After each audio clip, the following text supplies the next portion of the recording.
시애틀 순복음교회 성도 여러분, 한 주간도 주님의 은혜 가운데 평안하셨습니까? 오늘도 참 좋은 날입니다. 오늘 이 귀하고 복된 주일 아침 하나님께 정성껏 예배드리시고 하나님이 우리에게 주시는 크고 놀라우신 그 사랑과 은혜 안에 거하시는 저와 성도님들 되시기를 예수님의 이름으로 축원드립니다. 우리 다 같이 사도신경 하심으로써 8월 14일 둘째 주 주일 예배를 하나님께 드리겠습니다. 전능하사 천지를 만드신 하나님 아버지를 내가 믿사오며 그 외아들 우리 주 예수 그리스도를 믿사오니 이는 성령으로 잉태하사 동정녀 마리아에게 나시고 본디오 빌라도에게 고난을 받으사 십자가에 못 박혀 죽으시고 장사한 지 사흘 만에 죽은 자 가운데서 다시 살아나시며 하늘에 오르사 전능하신 하나님 우편에 앉아 계시다가 저리로서 산자와 죽은 자를 심판하러 오시리라. 성령을 믿사오며 거룩한 공예와 성도가 서로 교통하는 것과 죄를 사하여 주시는 것과 몸이 다시 사는 것과 영원히 사는 것을 믿사옵나이다. 아멘. 오늘 은혜 받으실 하나님의 말씀은 열왕기상 19장 1절에서 8절 말씀입니다. 열왕기상 19장 1절에서 8절 말씀을 다 같이 한 목소리로 봉독하시겠습니다. 아합이 엘리야가 행한 모든 일과 그가 어떻게 모든 선지자를 칼로 죽였는지를 이세벨에게 말하니 이세벨이 사신을 엘리야에게 보내어 이르되 내가 내일 이맘때에는 반드시 내 생명을 저 사람들 중 한 사람의 생명과 같게 하리라. 그렇게 하지 아니하면 신들이 내게 벌 위에 벌을 내림이 마땅하니라 한지라. 그가 이 형편을 보고 일어나 자기의 생명을 위하여 도망하여 유다에 속한 브엘세바에 이르러 자기의 사환을 그곳에 머물게 하고 자기 자신은 광야로 들어가 하룻길쯤 가서 한 로뎀나무 아래에 앉아서 자기가 죽기를 원하여 이르되 여호와여 넉넉하오니 지금 내 생명을 거두시옵소서. 나는 내 조상들보다 낫지 못하니이다 하고 로뎀나무 아래에 누워 자더니 천사가 그를 어루만지며 그에게 이르되 일어나서 먹으라 하는지라. 본즉 머리맡에 숯불에 구운 떡과 한 병 물이 있더라. 이에 먹고 마시고 다시 누웠더니 여호와의 천사가 또다시 와서 어루만지며 이르되 일어나 먹으라. 내가 갈 길을 다 가지 못할까 하노라 하는지라. 이에 일어나 먹고 마시고 그 음식물의 힘을 의지하여 40주 40야를 가서 하나님의 산 호렙에 이르니라. 아멘. 함께 봉독한 말씀을 가지고 로뎀나무라는 제목으로 은혜 나누겠습니다. 갈멜산의 대결에서 승리한 엘리야 선지자는 아합 왕에게 말합니다. 이제 하나님께서 말씀하신 대로 이 땅에 비가 내릴 것입니다 라는 말이었죠. 열왕기상 18장 41절에서 46절은 이렇게 기록하고 있습니다. 엘리야가 아합에게 이르되 올라가서 먹고 마시소서. 큰 빗소리가 있나이다. 아합이 먹고 마시러 올라가니라. 엘리야가 갈멜산 꼭대기로 올라가서 땅에 꿇어 엎드려 그의 얼굴을 무릎 사이에 넣고 그의 사환에게 이르되 올라가 바다 쪽을 바라보라. 그가 올라가 바라보고 말하되 아무것도 없나이다. 이르되 7번까지 다시 가라. 7번째에 이르러서는 그가 말하되 바다에서 사람의 손만한 작은 구름이 일어나나이다. 이르되 올라가 아합에게 말하기를 비에 막히지 아니하도록 마차를 갖추고 내려가소서 하라 하니라. 조금 후에 구름과 바람이 일어나서 하늘이 캄캄해지며 큰 비가 내리는지라. 아합이 마차를 타고 이스라엘로 가니 여호와의 능력이 엘리야에게 임하매 그가 허리를 동이고 이스라엘로 들어가는 곳까지 아합 앞에서 달려갔더라. 아멘. 엘리야 선지자는 갈멜산 대결에서 승리한 후 바알을 섬기던 선지자 450명을 기손 시내에서 모두 죽였습니다. 즉 북이스라엘 땅을 더럽혔던 여호와 하나님 앞에서 악을 행했던 그런 모든 죄악들을 그곳 기손 시내가에서 청산했던 것이죠. 그 모든 일을 마친 엘리야 선지자는 아합 왕에게 하나님의 말씀을 전합니다. 이제 곧 큰 비 소식이 있을 것이라는 것이죠. 그 말을 들은 아합 왕은 엘리야 선지자가 말한 대로 올라가서 음식을 먹고 물을 마시고 있었습니다. 그때 엘리야 선지자는 갈멜산 꼭대기로 올라가서 무릎을 꿇고 자신의 얼굴을 무릎 사이에 두고 조아려 여호와 하나님께 기도합니다. 그리고 그의 사환에게 지중해 바다가 내려다 보이는 곳에 가서 어떤 징조가 있는지 살펴보도록 하였죠. 바다를 살펴보고 돌아온 사환은 아무것도 없습니다 라고 보고했습니다. 그러자 엘리야 선지자는 7번까지라도 가서 보도록 하였습니다. 그리고 똑같이 하나님께 조아려 하나님께서 약속하신 그 비가 이 땅에 내리기를 간절히 기도했던 것입니다. 어떤 사람들은 하나님께 응답을 받았다라는 것만으로 마치 그것이 이루어진 것이냐 나태함을 보이기도 합니다. 그러나 하나님의 응답을 받은 그 순간부터 우리는 그것이 이 땅에 나타날 때까지 간절하게 기도해야 하는 것입니다. 엘리야 선지자 역시 그렇게 하나님 앞에 간절히 기도했던 것이죠. 믿음의 조상이었던 아브라함도 하나님의 언약을 받고 하나님께서 지시하신 땅 가나안으로 갔었지만 그곳에서 그는 약속의 아들 이삭을 얻기까지 25년이라는 세월 동안에 믿음으로 삶을 살아야만 했었던 것과 마찬가지인 것이죠. 하나님의 응답을 받았던 것만으로 모든 것이 끝난 것이 아니라는 것입니다. 그때부터 하나님께서 약속하신 그 비가 내릴 때까지 끊임없이 간구하고 기도하는 그런 믿음의 삶을 멈춰서는 안 되는 것입니다. 그렇게 7번씩이나 하나님 앞에 간절히 기도했던 엘리야에게 그의 사환이 좋은 소식을 알려줍니다. 저기 멀리 바다에서 사람 손바닥만한 작은 구름이 떠오르고 있습니다 라는 것이었죠. 당장이라도 비를 내릴 만한 그런 자욱한 먹구름이 아니라 사람 손바닥만한 작은 구름만 떠올랐을 뿐입니다. 그렇지만 엘리야 선지자는 드디어 하나님의 응답이 왔다라는 확신을 가지고 그의 사환에게 왕에게 가서 이제 큰 비가 내릴 텐데 그 비에 갇히지 않도록 마차를 갖추고 빨리 그곳을 떠날 것을 알리라고 하였습니다. 정말 엘리야 선지자의 말대로 잠시 후 그 작은 사람 손바닥만한 구름은 온 땅을 덮는 시커먼 먹구름이 되었고 온 천지는 어두워졌습니다. 그리고 3년 동안 비도 이슬도 내리지 않았던 북이스라엘 땅에 드디어 큰 비가 내리기 시작했던 것이죠. 그때 여호와의 영광이 엘리야에게 임하여 엘리야는 허리를 동이고 달려갔는데 마차를 타고 이스라엘로 먼저 떠난 아합 왕보다 그 앞에서 달려갔다라고 말하고 있는 것이죠. 여호와의 능력이 임한 엘리야 선지자는 초인적인 힘으로 그렇게 말이 끄는 마차보다 빨리 달릴 수 있었던 것입니다. 지도를 살펴보면 갈멜산에서부터 이스라엘까지는 약 25km 정도, 한 16마일 정도 떨어진 거리입니다. 기손 강이 흐르고 있는 이스라엘 골짜기는 큰 비로 인하여 강물의 수위가 높아지고 강한 물살을 가르며 흐르고 있었습니다. 즉 바알을 섬기던 450명의 선지자들의 피를 그 땅에서 말끔하게 씻어버렸던 것이죠. 그렇게 큰 비를 통해서 하나님이 북이스라엘의 땅을 정결케 하시고 있을 그때에 여호와의 능력에 힘입은 엘리야 선지자는 초인적인 힘으로 그 먼 거리를 마차보다 빨리 달려갈 수 있었던 것이죠. 오늘 함께 봉독한 말씀 중 열왕기상 19장 1절에서 2절 말씀을 보면 이와 같은 일들을 아합 왕이 그의 아내 이세벨에게 말합니다.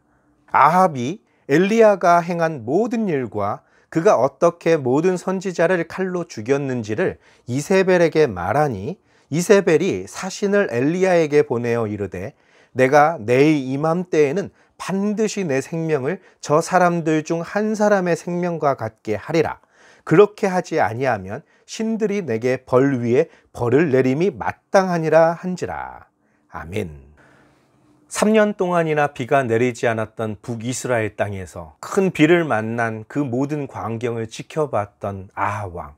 그날 오전부터 저녁 때까지 바알의 선지자들이 부르짖어 간구하였으나 그들의 제단에는 아무런 일도 벌어지지 않았지만 엘리야의 제단에는 여호와의 불이 임하였습니다. 이스라엘 백성들뿐 아니라 아합 왕 역시 참 하나님이 여호와 하나님이신 것을 알게 되었던 것이죠. 바알의 선지자들이 기손 시내에서 죽임을 당한 모든 일들, 그리고 그와 같은 놀라운 일들을 모두 그의 아내였던 이세벨에게 말해 주었던 것입니다. 그 말을 들었던 이세벨은 몹시 화가 났습니다. 보통 이런 경우라면 큰 충격을 받고 두려움에 떨어야 했을 것입니다. 내가 섬기던 바알은 여호와 하나님 앞에서 아무것도 아니라는 것을 깨달았어야 하는 것이죠. 엘리야의 말 한마디에 3년 동안 비가 내리지 않았던 것과 그가 하나님께 기도하자 하늘에서 비가 내린 것, 이런 모든 현상을 보고 이세벨은 엘리야를 두려워하고 여호와 하나님을 두려워했어야 됐습니다. 그러나 그녀는 영의 눈이 멀어버린 영적 소경이었던 것이죠. 이러한 놀라운 일들 앞에서도 오히려 그녀는 끓어오르는 분노를 느끼고 있었습니다. 감히 자신이 섬기는 신 바알의 선지자들을 죽였던 엘리야를 향하여 자신의 분노를 쏟아붓기로 작정한 것입니다. 엘리야에게 사람을 보내서 내일 이맘때에 엘리야, 너는 네가 죽였던 그 바알의 선지자들 중에 하나와 같이 될 것이다. 만약 내가 그렇게 하지 않는다면 내가 섬기는 신들이 내게 벌 위에 벌을 내림이 마땅할 것이다 라고 선포했던 것이죠. 왜 이세벨은 당장 사람을 보내 엘리야 선지자를 죽이지 않고 내일 이맘때에 처단하겠다라고 경고했던 것일까요? 이세벨은 자객을 보내 엘리야 선지자를 지도새도 모르게 죽일 수도 있었습니다. 그러나 그렇게 하지 않았던 이유가 있다면 엘리야 선지자가 모든 백성이 지켜보는 앞에서 바알의 선지자들을 공개 처형했던 것과 마찬가지로 엘리야를 모든 이스라엘 백성들 앞에서 본보기로 처형하기로 작정했던 것이죠. 몰래 엘리야 선지자를 죽인다면 백성들은 또 여호와 하나님께서 그를 숨겨주셨다라고 생각할 것이고, 그 갈멜산의 대결 이후로 이스라엘 백성들은 더 이상 자신의 말을 듣지 않고 바알과 아세라를 섬기던 선지자들의 말에 복종하지 않을 수 있었기 때문에 자신에게 도전을 해온 그 엘리야 선지자를 자신이 섬기는 신 바알과 아세라의 이름으로 공개 처형하려고 했던 것이었습니다. 만약 내가 그렇게 하지 않는다면 내가 섬기는 신들이 내게 벌 위에 벌을 내림이 마땅하다라고 말하면서까지 말입니다. 열왕기상 19장 3절에서 4절 말씀은 이렇게 기록하고 있습니다.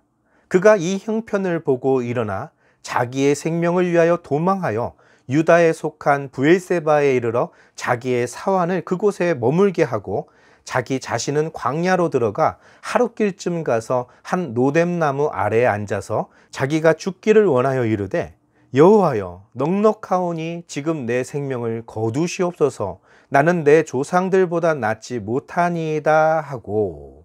아멘.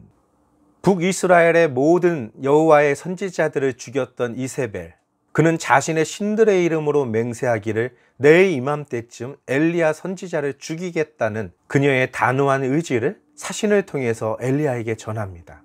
전날에 있었던 갈멜산의 대결에서 승리한 이후 이스라엘 온 백성들은 여호와 하나님은 참 하나님이시다, 여호와 하나님은 참 하나님이시다 외쳤지만 여전히 이스라엘 백성들은 그 참 하나님이신 여호와 앞에 온전히 선 것이 아니라 이미 북이스라엘을 장악하고 있었던 이세벨을 더욱 두려워하고 있었습니다. 전날에는 하나님을 찬양하고 모두가 한마음이 되어서 바알 선지자를 죽이는 일에 동조하였습니다. 그러던 그들이 이세벨의 이 말 한마디에 슬그머니 뒷걸음질 치고 있었던 것이죠. 엘리야가 형국을 봤을 때 더 이상 이스라엘 백성들은 자기 편을 들어주지 않을 것을 느꼈던 것입니다. 엘리야 선지자를 향한 이세벨의 그 분노가 자기들에게 미칠 것을 염려한 나머지 어느 누구도 엘리야 선지자의 편에 서지 않았던 것이었죠. 이 모든 돌아가는 상황을 지켜보고 있었던 엘리야 선지자는 급기야 도망가게 됩니다. 남유다에 있는 브엘세바로 그의 사환과 함께 도망을 갔는데, 남유다는 북이스라엘과는 정치, 종교, 문화적으로 대립하고 있었던 자신들의 동족이기는 하나 적국인 것입니다. 마치 우리나라 대한민국과 저 북한이 한 민족임에도 불구하고 이념과 사상에 있어서 두 나라로 갈라진 적대국인 것과 마찬가지로 남유다와 북이스라엘은 그러한 상황 속에서 대치하고 있었던 것이죠.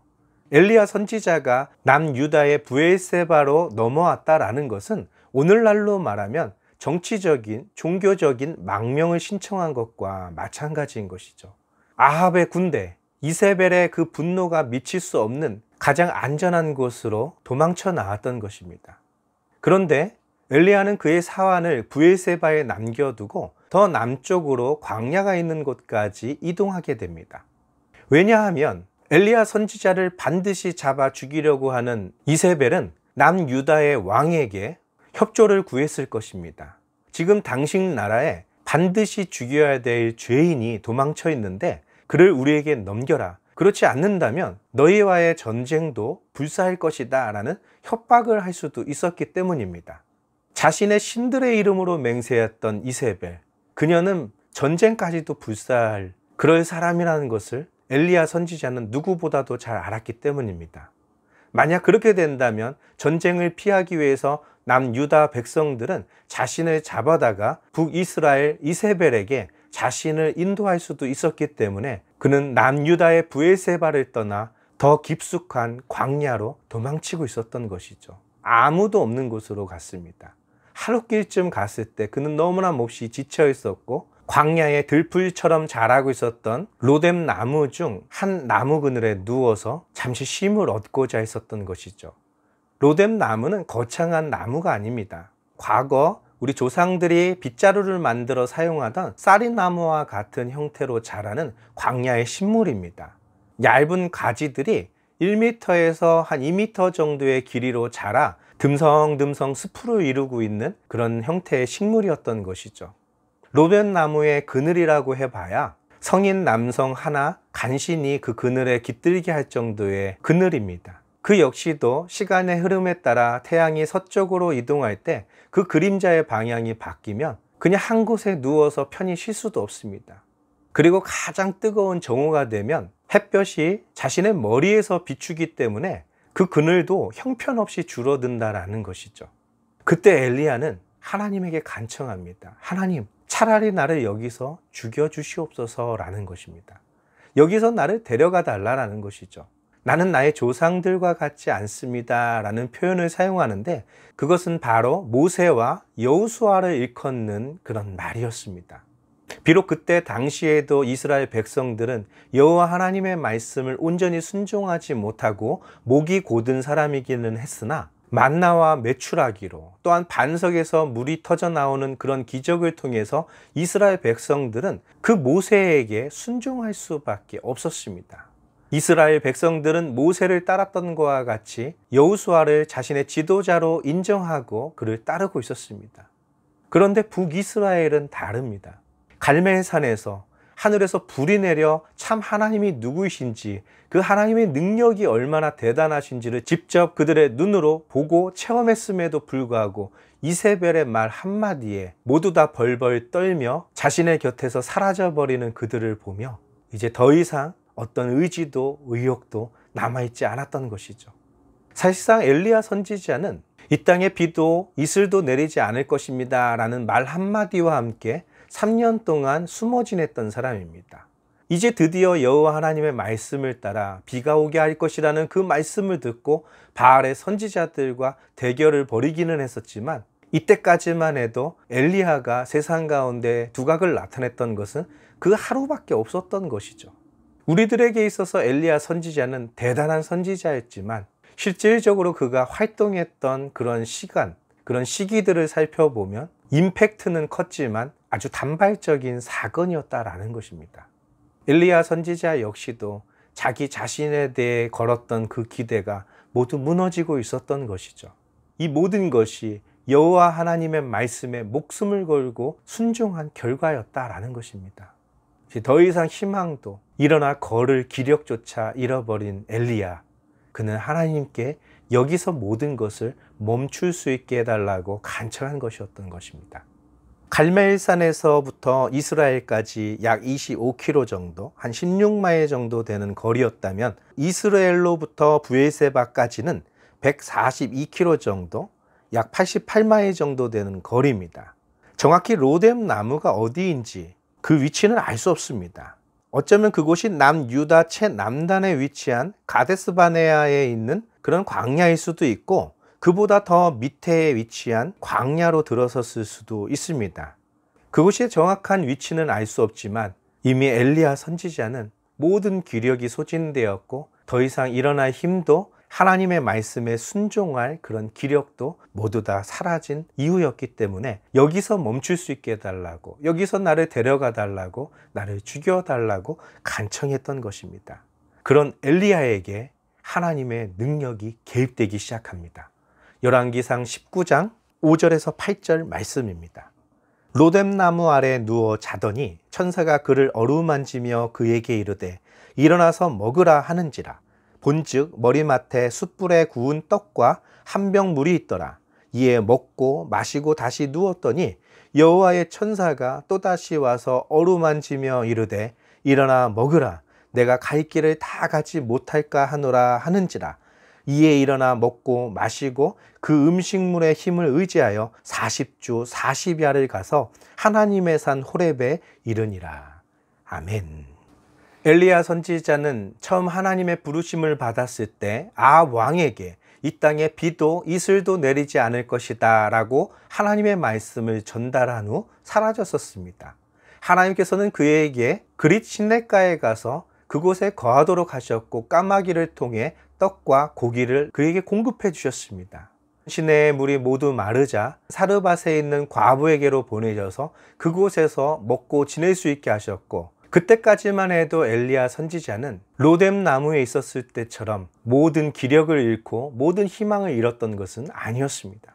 엘리야 선지자의 모습은 갈멜산에서 믿음의 대결을 펼쳤던 그런 위대한 선지자의 모습이라기보다는 실패한 나약한 인간의 모습이었습니다.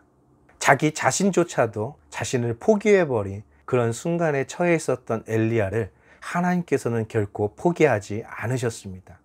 그가 하나님 앞에 간구하여 불을 내릴 만큼 강력한 믿음을 가지고 있었을 때나 그의 얼굴을 무릎 사이에 두고 간절히 하나님께 비를 내려달라 간구했던 그런 모습의 엘리야가 아니라 할지라도 여기서 멈추게 해달라고, 여기서 죽게 해달라고, 여기서 나의 생명을 거두어 달라고 간구했던 그 엘리야에게 하나님은 동일하셨다라는 것입니다.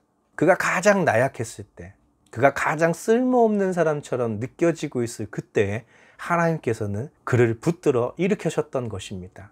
하나님의 사자를 보내셔서 숯불에 구운 떡과 물 한 병을 공급해 주셨습니다. 그것을 먹고 다시 잠에 들었던 엘리야에게 하나님께서는 거듭 천사를 보내주셔서 그곳에서부터 그가 힘을 얻고 하나님께서 그에게 정해놓으신 그 모든 길을 갈 수 있도록 용기를 북돋아 주셨던 것입니다. 그렇게 정신을 차린 엘리야 선지자는 40일 동안 밤낮으로 이동하여 하나님의 산 호렙에 이르게 됩니다. 바로 그 호렙, 모세가 하나님을 만났던 그 산으로 걸어갔던 것입니다.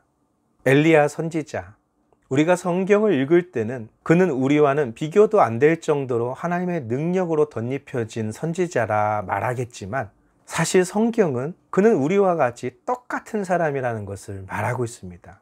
그가 하늘에 비를 내리지 못하게 했던 것도 아니고, 그가 하늘에서 불이 임하게 했던 것도 아니고, 그가 멈췄던 비가 다시 그 땅에 내리게 했던 사람도 아니었습니다. 그는 하나님의 말씀에 순종하고 선포하고 간절히 간구할 뿐이었지, 그 모든 것을 이루신 분은 만군의 야훼 하나님이셨다라는 것입니다. 즉 우리에게는 하늘이 닫히고 비를 내리지 못하게 할 만큼 능력이 없어도 된다는 것입니다. 하늘에서 불이 임하게 할 정도로 그러한 능력의 사람이 아니어도 괜찮다라는 것입니다. 우리의 열정, 우리의 믿음, 우리의 모든 것들이 다 사라져버리고 이제는 차라리 죽었으면 좋겠다라고 느낄 만큼 그런 가장 비참하고 밑바닥으로 가라앉아 있고 사는 것조차 무의미할 정도로 그렇게 피폐한 삶을 살고 있을 때에도 하나님은 우리를 버리지 않는다라는 것입니다.